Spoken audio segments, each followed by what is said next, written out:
다시 오실 때까지 나는 이 길을 가리라. 좁은 문 좁은 길 나의 십자가 지고 나의 가는 이 길 끝에서 나는 주님을 보리라. 영광의 내 주님 나를 맞아주시리. 주님 다시 오실 때까지 나는 일어나 달려가리라. 주의 영광 온 땅 덮을 때 나는 일어나 노래하리. 내 사모하는 주님 온 세상 구주시라. 내 사모하는 주님 영광의 왕이시라. 너희가 심판을 받지 않으려거든 남을 심판하지 말아라. 너희가 남을 심판하는 그 심판으로 하나님께서 너희를 심판하실 것이요 너희가 되질하여 주는 그 되로 너희에게 되어서 주실 것이다. 어찌하여 너는 남의 눈 속에 있는 티는 보면서 내 눈 속에 있는 들보는 깨닫지 못하느냐. 내 눈 속에는 들보가 있는데 어떻게 남에게 말하기를 내 눈에서 티를 빼내줄 테니 가만히 있거라 할 수 있겠느냐. 위선자야, 먼저 내 눈에서 들보를 빼내어라. 그래야 내 눈이 잘 보여서 남의 눈 속에 있는 티를 빼줄 수 있을 것이다. 거룩한 것을 개에게 주지 말고 너희의 진주를 돼지 앞에 던지지 말아라. 그들이 발로 그것을 짓밟고 되돌아서서 너희를 물어뜯을지도 모른다. 구하여라, 그리하면 하나님께서 너희에게 주실 것이다. 찾아라, 그리하면 너희가 찾을 것이다. 문을 두드려라, 그리하면 하나님께서 너희에게 열어주실 것이다. 구하는 사람마다 얻을 것이요 찾는 사람마다 찾을 것이요 문을 두드리는 사람에게 열어주실 것이다. 너희 가운데서 아들이 빵을 달라고 하는데 돌을 줄 사람이 어디에 있으며 생선을 달라고 하는데 뱀을 줄 사람이 어디에 있겠느냐. 너희가 악해도 너희 자녀에게 좋은 것을 줄 알거든 하물며 하늘에 계신 너희 아버지께서 구하는 사람에게 좋은 것을 주지 아니하시겠느냐. 그러므로 너희는 무엇이든지 남에게 대접을 받고자 하는 대로 너희도 남을 대접하여라. 이것이 율법과 예언서의 본뜻이다. 좁은 문으로 들어가거라.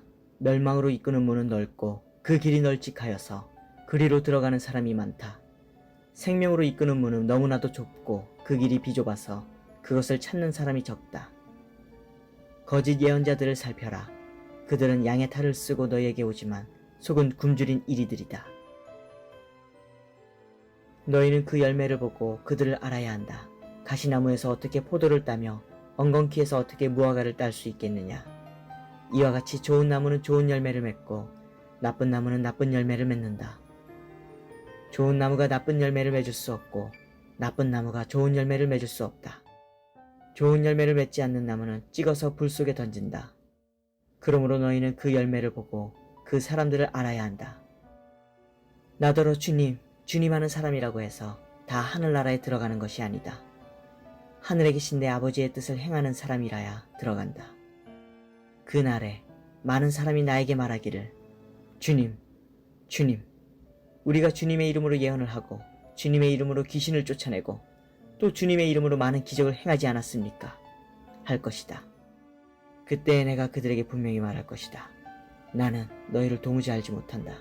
불법을 행하는 자들아, 내게서 물러가라. 그러므로 내 말을 듣고 그대로 행하는 사람은 반석 위에다 자기 집을 지은 슬기로운 사람과 같다고 할 것이다. 비가 내리고 홍수가 나고 바람이 불어서 그 집에 들이쳤지만 무너지지 않았다. 그 집을 반석 위에 세웠기 때문이다. 그러나 나의 이 말을 듣고서도 그대로 행하지 않는 사람은 모래 위에 자기 집을 지은 어리석은 사람과 같다고 할 것이다. 비가 내리고 홍수가 나고 바람이 불어서 그 집에 들이치니 무너졌다. 그리고 그 무너짐이 엄청났다. 예수께서 이 말씀을 마치시니 무리가 그의 가르침에 놀랐다. 예수께서는 그들의 율법 학자들과는 달리 권위 있게 가르치셨기 때문이다. 마태복음 7장은 5장에서 시작된 예수님의 설교의 결론 부분입니다. 예수님께서는 남을 비판하지 말라고 말씀하세요. 형제의 눈 속에 있는 티는 보고 너의 눈 속에 있는 들불은 깨닫지 못하느냐라고 말씀하십니다. 이 말은 단순히 저 사람은 죄가 먼지만큼 작아, 내 죄는 들보와 같이 엄청 커 라는 의미가 아니에요.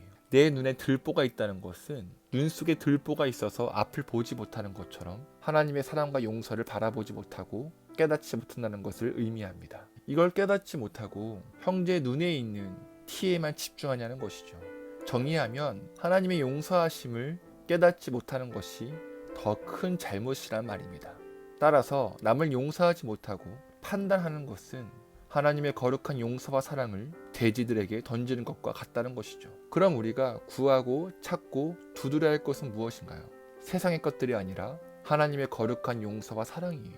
그 은혜와 사랑을 바라보고 누리는 것만큼 우리에게 가장 큰 복은 없으며 그 복을 누릴 때에 남을 용서하고 남을 대접하는 주의 나라 백성이 된다는 것이죠. 예수님께서 마태복음 5장부터 지금까지 설교하신 내용, 즉 바리새인이 지키던 것보다 훨씬 더 고차원적인 순종의 삶을 사는 것은 어쩌면 정말 어려운 일인지 모르겠습니다. 불가능해 보일지도 모르고요. 하지만 이건 어려워, 할 수 없어, 불가능해 라는 생각들이 우리의 믿음을 노략질하는 거짓말일지 모르겠습니다. 편하게 믿어, 편하게 신앙생활해, 뭐 그렇게 유난이야? 주님께서는 분명히 말씀하십니다. 나더러 주여 주여 하는 자마다 다 천국에 들어가는 것이 아니라 다만 하늘에 계신 내 아버지의 뜻대로 행하는 자라에 들어간다고요. 천국에 들어가는 문은 좁은 문이라고요. 넓지 않다고요. 생명으로 인도하는 문은 좁고 길이 협착하여 찾는 사람이 적다고요. 오늘 우리의 믿음은 어떠한가요? 혹시 주여 주여는 하고 구하고 찾고 두드리지만 하나님의 뜻과는 전혀 상관없는 삶을 살고 있진 않나요? 넓은 문으로 들어가려고 하진 않나요? 편안하고 안일한 신앙생활 하고 있진 않나요? 주님께서 우리에게 요구하시는 것은 먼저 그의 나라와 그의 의를 구하며 그의 나라와 그의 의에 순종하는 것입니다. 좁은 문으로 들어가는 것이며 아버지의 뜻대로 살아가는 것입니다. 저도 묵상을 하면서 얼마나 찔렸는지 모릅니다. 하나님의 뜻에 온전히 순종하지 않고 넓은 문으로 들어가려고 하고 주여 주여만 하는 내 모습이 얼마나 역겨운지요. 그럼 우리가 먼저 그의 나라와 그의 의를 구하고 그것에 순종하는 비결 무엇인가요? 내 눈안에 있는 들보를 빼내는 것입니다. 무슨 말이죠? 더럽고 추악한 나를 살려주시고 구원하여 주시고 새로운 생명을 주신 하나님의 은혜를 바라보고 경험하는 것이요. 오늘 하루 나는 과연 나를 구원하신 하나님의 사랑과 은혜에 감격하며 살고 있는지 생각해 봅시다. 그 은혜와 사랑에 감격하여 좁은 길을 걸으며 주님 말씀에 순종하고 있는지 점검해 봅시다. 그리하여 남을 비판하는 것을 멈추고 좁은 길을 걸어가며 하나님 나라 백성으로서 살아가길 축원합니다. 우리는 주의 나라 백성입니다. 주님